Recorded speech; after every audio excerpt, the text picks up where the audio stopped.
I turn 30 in 17 days, and we are doing a scripture a day until then. Welcome to day 28. We are in Colossians 3 verse 10, and it reads, "And have put on the new man, who is renewed in knowledge according to the image of him who created him."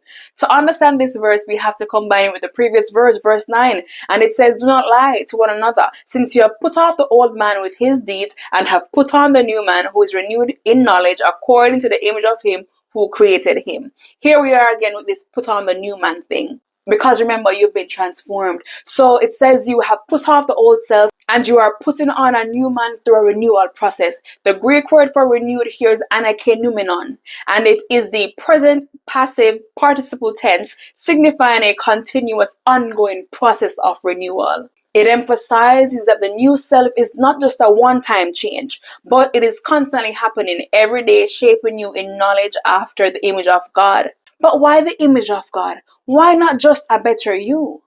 History lesson and something you may not have known. God made you to be like him, holy and righteous, but sin came into play and changed us into what we are now, born in sin and shaped in iniquity. Genesis 1:26, and God said, "Let us make man in our image, according to our likeness," speaking of the Holy Trinity. God intended for us to be like him, and by image he doesn't mean to look like him, but in character, sinless. But since sin came into play and changed us, his plan, which has always been his plan, was that we'd once more be transformed into his likeness by replicating Jesus. It's almost like God knew that by ourselves we would not be able to get back to his likeness, so he sent himself to show us exactly how to do it.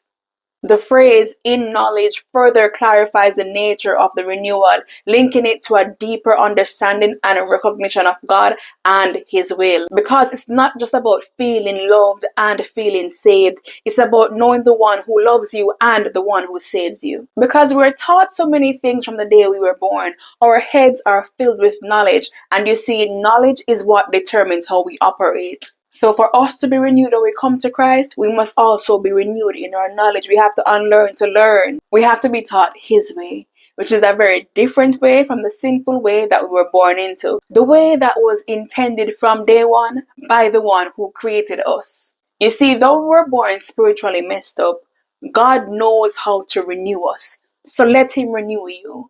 Day 28, and it keeps getting better. Come back tomorrow. Be blessed.